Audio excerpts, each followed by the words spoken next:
గంటల నుంచి 8 కానీ 9 కానీ ఎన్ని వందల మంది వచ్చినా ప్రతి ఒక్కరిని కలిస్తే ప్రతి ఒక్కరితో ఫోటో దిగుతా. ఈ FEO సంస్థకు సంబంధించిన ప్రతినిధి ఈ కార్ రేస్లకు సంబంధించి చర్చించాలంటే నేను అపాయింట్మెంట్ ఇవ్వకుంటే ఎందుకుంటా అధ్యక్ష? ఏముంది అధ్యక్ష? నేను దిగిన ఫోటో అధ్యక్ష, ఆ ఫోటో నేనే దిగిన, వాళ్ళని పిలిచినా నేను. వాళ్ళు వచ్చి కలుస్తామంటే రమ్మన్నా, వచ్చి కలిసిన తర్వాత ఈ విషయం ప్రస్తావించారు.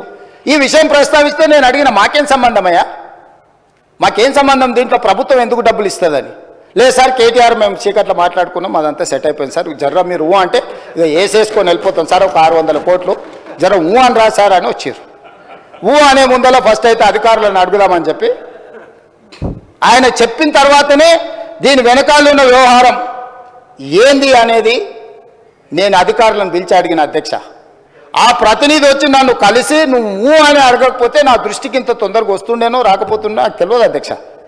నేను ఎందుకు పూర్తి వివరాలు ఇక్కడ చర్చిస్తలేనంటే, 1 ACB విచారణ చేస్తుంది, కేసు అయింది. 2 హైకోర్టులో కేటీఆర్ గారు వెళ్ళారు. ఈ 2 శాఖలు నా దగ్గరనే ఉన్నాయి. ఒక శాఖ MAUD HMDA నా దగ్గరనే ఉంది, పోలీస్ శాఖ నా దగ్గరనే ఉంది, విచారణ చేసే శాఖ కూడా నా దగ్గరనే ఉంది. నేను ముఖ్యమంత్రికి సభలో దీంట్లో ఎక్కువ తక్కువ వివరాలు మాట్లాడితే విచారణ అధికారులు దీనికి ప్రభావితానికి లోనయ్యి నా మీద కక్షాపూరితంగా వ్యవహరిస్తుందని తారక రామారావు గారు ఈ అంశాన్ని కోర్టుల అడ్వాంటేజ్ వాడుకుంటాడు అని చెప్పి నేను ఎక్కువ వివరాలు మాట్లాడతలేను అధ్యక్ష. నేను స్పష్టంగా చెప్పదలుచుకున్నా అధ్యక్ష. 2023 డిసెంబర్, నాకు తారీఖు సరిగ్గా గుర్తులేదు, నేను ఆ డేట్లన్నీ తీసిస్తాను. 2023 డిసెంబర్ నుంచి 2024 డిసెంబర్ ACB FIR చేసే వరకు క్రొనాలజికల్గా జరిగిన అన్ని వివరాలను తొందరలోనే నేను అందరి ప్రజలకు వివరిస్తా. ఆ సంస్థకు సంబంధించిన ప్రతినిధి నన్ను కలిసి నాకు వాళ్ళు జరిగిన లోపాయకారి ఒప్పందాల గురించి చెప్పి దీన్ని నువ్వు సహకరించాలని అడిగినప్పుడు శాఖ నుంచి సమాచారాన్ని తెప్పించుకొని ఇది తెలంగాణ రాష్ట్ర ప్రజలకు సంబంధించిన సొమ్ము, హైదరాబాద్ నగర అభివృద్ధి కోసం మాత్రమే వాడాలి, కొద్దిమంది తోసుకుంటే కుదరదు అని చెప్పి దాన్ని వివిధ సందర్భాలలో అధికారుల నుంచి సమాచారాన్ని సేకరించి అధికారులకు పై అధికారులు నోటీసులు ఇచ్చి వాళ్ళు ఇచ్చిన రిప్లైల ఆధారంగా దాన్ని విచారణ చేపట్టాలి అని చెప్పి ఈరోజు ఫిర్యాదు చేసినాం అధ్యక్ష. సంవత్సరం నుంచి నానుతున్న సబ్జెక్టు, సంవత్సరం నుంచి పత్రికలలో రాస్తున్న సబ్జెక్టు, సంవత్సరం నుంచి టీవీలలో పేపర్లలో చర్చ జరుగుతున్న సబ్జెక్టు. 4 సమావేశాలు జరిగినాయి అధ్యక్ష. మన ప్రభుత్వం వచ్చినాక తమరి నేతృత్వంలోని తమరు స్పీకర్ అయిన తర్వాత ఈ శాసనసభ సమావేశం ఒక్కసారి కాదు 4 సార్లు జరిగింది అధ్యక్ష. ఇది 4వ సమావేశం. 4 సమావేశాలలో ఏ రోజైనా ఫార్ములా ఈ రేస్ గురించి బీఆర్ఎస్ ఎప్పుడైనా మాట్లాడిందా అధ్యక్ష? ప్రపంచంలో ఉండే చంద్రమండలంలో ఉండే ధూళి దుమ్ము గురించి అనకాపల్లి నుంచి అమలాపురం నుంచి అమెరికా వరకు కేటీఆర్ గారు అన్ని విషయాలు మాట్లాడిండు. ట్విట్టర్ పిట్ట రోజు విషయాలను ప్రస్తావించిన ఏ రోజన్నా ఈ ట్విట్టర్ పిట్ట ఈ ఫార్ములా ఈ రేస్ గురించి ఎప్పుడైనా మాట్లాడిండు అధ్యక్ష? ఇవాళ నిన్న సాయంత్రం నుంచి ఎట్టి పరిస్థితుల్లో చర్చ జరగాల్సిందే, ఈ సభను నడవనీయం. ఏంటి అధ్యక్ష దురహంకారం? 2023 డిసెంబర్లో ఓడించి అధికారంలోకి వెళ్ళి దించారు. ఇంకా వాళ్ళ అహంభావం తగ్గలేదని 2024 పార్లమెంట్ ఎన్నికల్లో డిపాజిట్లు గుంజుకున్నారు అధ్యక్ష. అయినా ఇంకా వీళ్ళు అధికారం పోయినా మారలేదు, డిపాజిట్లు పోయినా మారలేదు. ఈరోజు మెదడు కూడా పోయినట్టుంది అధ్యక్ష వాళ్ళు చేస్తున్న అల్లరి చిల్లర పనులు చూస్తుంటే. అధ్యక్ష, మనం బాధ్యత కలిగిన ప్రజాప్రతినిధులం. ఇంత కీలకమైన సమస్య చర్చ జరుగుతున్నప్పుడు ఈ చర్చను కొనసాగించి చర్చ పూర్తయిన తర్వాత తీసుకోమని అడగనున్నారు అధ్యక్ష.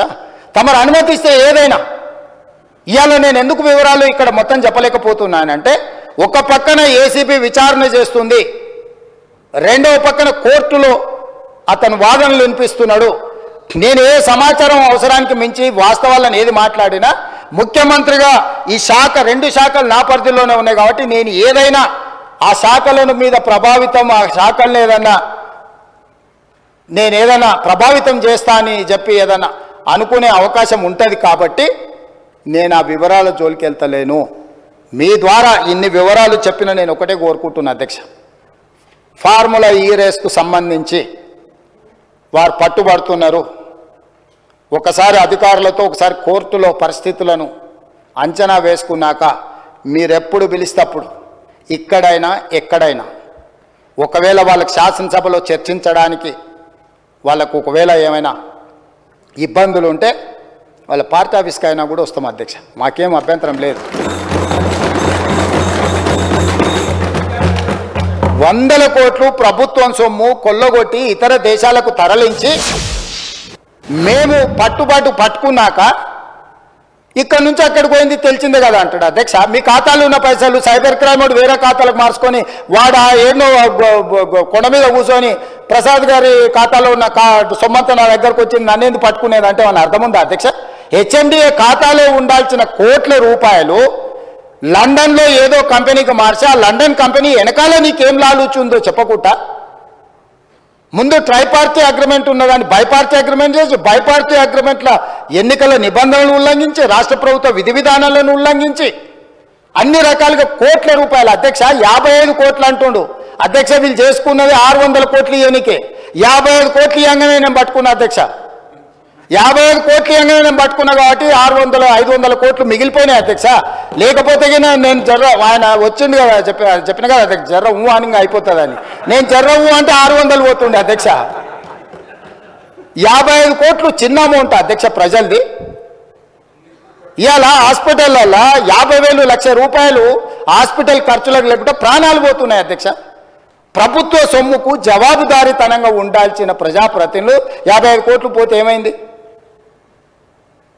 ఇవాళ ఈ రేసులు అంటాడు, ఫార్ములా రేసులు అంటాడు, ఎల్లుండి రేసు గుర్రాలతో కూడా ప్రతిష్ట వస్తుందంట, ఆ తర్వాత జువ్వా కూడా ఇది అంటాడు, ఆ తర్వాత గుట్కా కూడా అంటాడు, ఆ తర్వాత డ్రగ్స్ కూడా అంటాడు. ఇవన్నీ కూడా ఏదో రకంగా పాపులారిటీ తెచ్చేటివే కదా అధ్యక్ష.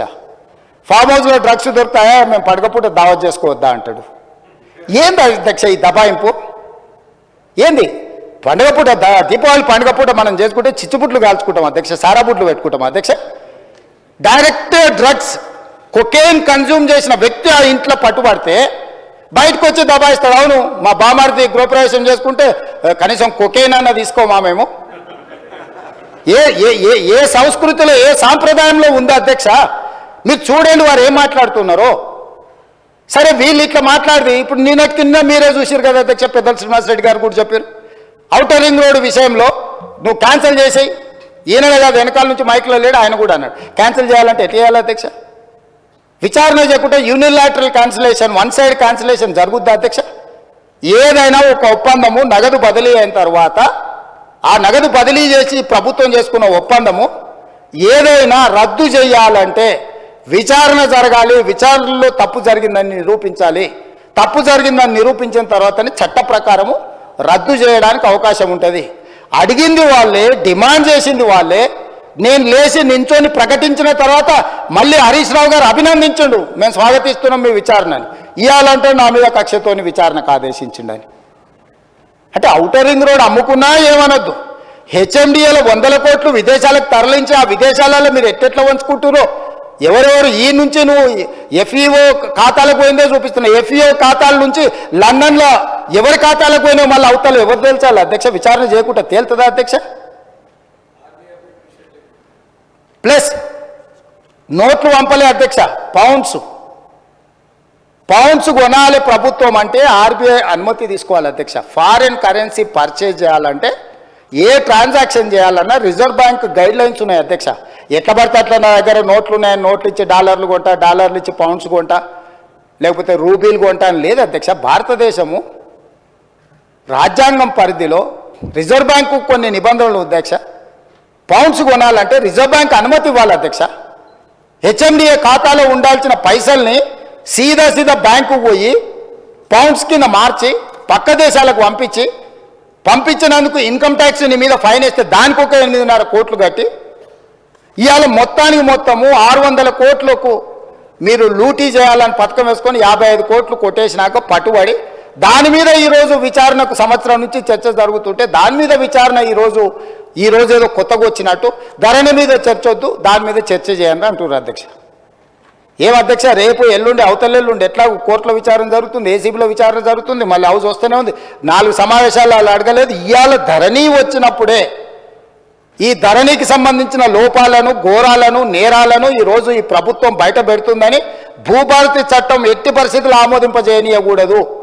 భూభారతి చట్టం ఆమోదించి ఫోరెన్సిక్ ఆడిట్ ఏదైతే మా ఉప ముఖ్యమంత్రి గారు మా రెవెన్యూ శాఖ మంత్రి గారు డెఫినెట్గా ఈ మొత్తం ట్రాన్సాక్షన్స్ మీద ఫోరెన్సిక్ ఆడిట్ చేపట్టి ప్రభుత్వ భూములు అన్యాక్రాంతం ఎట్లయిపోయినాయి, ప్రైవేట్లో జరిగిన గోల్మాల్ ఏంటో నిగ్గు తెలుస్తామనే ఒక నిర్ణయానికి వచ్చి ఆ విషయాన్ని పసిగట్టి ఈరోజు సభ నడవకుండా సభలో ఆ చెత్త అంతా ఇది పరిస్థితి.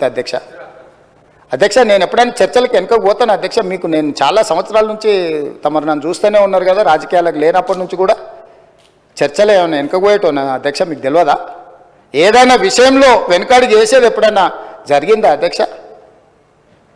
అంటే ఈరోజు మీరు తప్పించుకోవడానికి, మీరు చేసిన నేరాలను కప్పిపుచ్చుకోవడానికి ఈ రకంగా సభను అవమానించి తమరిని కించపరిచే విధంగా మాట్లాడి సభా గౌరవాన్ని, ఆ కుర్చీ మర్యాదను మంటగలిపి చర్చనే జరగొద్దు, బిల్లే పాస్ కావద్దు, ఈ భూములు ప్రజలు రైతులు బాగుపడొద్దు అని ఒక కుట్రపూరితమైన నేరాపూరితమైన ఆలోచనతోటి ఈరోజు వాళ్ళందరూ అట్లా ఆటవికంగా వ్యవహరించడాన్ని మమ్మల్ని వదిలేయండి అధ్యక్ష. మేము పాలకపక్షం, వాళ్ళు ప్రతిపక్షం ఉండొచ్చు. కమ్యూనిస్టు సోదరులు ఎప్పుడు కూడా మీరు గతంలో కూడా చూడండి, ఎప్పుడు కూడా చాడ వెంకటరెడ్డి గారు ఉండొచ్చు, లేకపోతే నోముల నరసింహయ్య గారు ఉండొచ్చు, లేకపోతే అంతకంటే ముందు వెనక్కి వెళ్ళిన వాళ్ళు ఎప్పుడు కూడా ప్రభుత్వం ప్రతిపక్షానికి పాలకపక్షానికి చర్చలలో ఒక డెడ్ లాక్ వస్తే, అంటే ఒక ఏమంటారు ఎక్కడిదక్కడ ఆగిపోతే వాటిని సమన్వయం చేసి చర్చలకు ముందుకు తీసుకెళ్లే అధ్యక్ష.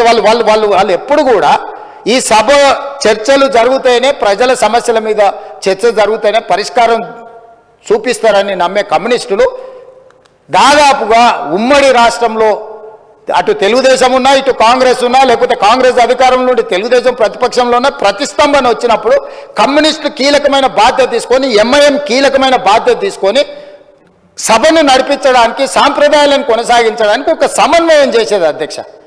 ఇవాళ ఏదీ లేదు అధ్యక్ష, ఎవరు మాట వినడం లేదు. వాళ్ళేం ఎంఐఎంఆర్ లేకపోతే బీజేపీ ఆర్ కమ్యూనిస్టులు మా పార్టీ క్రియాశీలక సభ్యులేం కాదు అధ్యక్ష.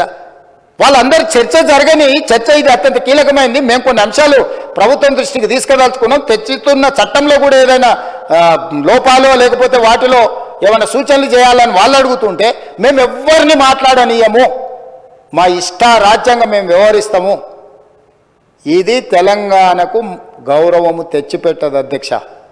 ఈ సభలో అట్లా వ్యవహరించే వాళ్ళ పట్ల తమరు నిశితంగా ఆలోచన చేసి ఒక మంచి నిర్ణయం తీసుకోవాల్సిన సమయం వచ్చేసింది అధ్యక్ష. 1 సంవత్సరం పూర్తి అయిపోయింది. ఇంకా మనం చిల్లర మల్లర వేషాలు వేసుకుంటా 10 సంవత్సరాలలో 100 సంవత్సరాలకు కావాల్సినంత దోసుకొని విధ్వంసం చేసి చర్చనే జరగొద్దు, చట్టమే మారొద్దు, చట్టం మా ఇష్ట ప్రకారమే నడవాలి, మీ ఇష్ట ప్రకారం వద్దు అని 23 డిసెంబర్లో అధికారం కోల్పోయారు, 24 మే జూన్లో డిపాజిట్లు కోల్పోయారు, 24 డిసెంబర్లో మీరు మెదడు కూడా కోల్పోయినట్టుగా అనిపిస్తుంది అధ్యక్ష నాకు. కాబట్టి ఇట్లాంటి వ్యవహారాలను తమరు కొంచెం గట్టిగా అప్పుడప్పుడు మీరు కూడా కొంచెం కొరడా జల్పించాల్సిన పరిస్థితులు వచ్చినట్టు నాకు అనిపిస్తుంది అధ్యక్ష. తమరు ఏ ఆదేశం ఇచ్చినా మేము పాటిస్తాం. ప్రభుత్వం వైపు నుంచి ఫార్ములా ఈ రేస్ మీద మీరు అనుమతిస్తే పూర్తి స్థాయి వివరాలను తీసుకొచ్చి కూర్చొని సభ ద్వారా తెలంగాణ సమాజానికి వివరించడానికి నాకు ఎలాంటి అభ్యంతరం లేదు. వారు ప్రదర్శిస్తున్న ఫోటో నాదే, ఆ పక్కల వాళ్ళు చూపించిన ఆయన FEO ప్రతినిధే. ఆ ప్రతినిధి వచ్చి నాకు చెప్పిన తర్వాతనే ఈ బండారం బయటపడ్డది. ఈ దోపిడీకి వేసిన దారి ట్రైపార్టీ అగ్రిమెంట్ నుంచి బైపార్టీ కావడం, బైపార్టీ అయిన అగ్రిమెంట్ ఎలక్షన్ కోడ్ వచ్చినా కూడా ఎవరికి చెప్పపెట్టకుండా ఒప్పందాలు లేకుండానే కోట్ల రూపాయలు దేశాన్ని దాటి తరలించడం, ఆ తర్వాత ఒప్పందాలు చేసుకోవడం, ఆ తర్వాత మిగతా సొమ్మును కూడా లాగడానికి వాళ్ళు ప్రయత్నం చేయడం, ఇవన్నీ వేగంగా ఒకదాని వెనకాల ఒకటి జరిగినాయి అధ్యక్ష. ఎవరికి ఎలాంటి అనుమానం లేదు. FEO ప్రతినిధులు నన్ను కలిసిండ్రు, నన్ను కలిసి వాళ్ళ భాగవతం చెప్పినాకనే నేను దాన్ని కనిపెట్టి అధికారుల నుంచి సమాచారం సేకరించి విచారణకు ఆదేశించిన, విచారణలో ఏ విధంగా ముందుకు వెళ్ళాలనో కూడా మేము అందరితో చర్చించి, న్యాయ నిపుణులతో చర్చించి ఒక నిర్ణయం తీసుకున్నాం. ఆ నిర్ణయం మేరకే గవర్నర్ గారికి లేఖ రాసినాం. గవర్నర్ గారు కూడా న్యాయ నిపుణులను సంప్రదించిన తర్వాతే విచారణకు అనుమతి ఇచ్చిండ్రు. ఈ ప్రాసెస్ మొత్తము ఇన్ని సంస్థలు, ఇన్ని వ్యవస్థలు ప్రాసెస్ చేసిన దాన్ని ఇప్పటికిప్పుడు అన్ని బిజినెస్లను సభలో సస్పెండ్ చేసి చర్చకు తీసుకోవాలని వాళ్ళు మొండి పట్టు పట్టడం, మంకు పట్టు పట్టడం నేను అర్థం చేసుకుంటా హరీష్ రావు గారిని.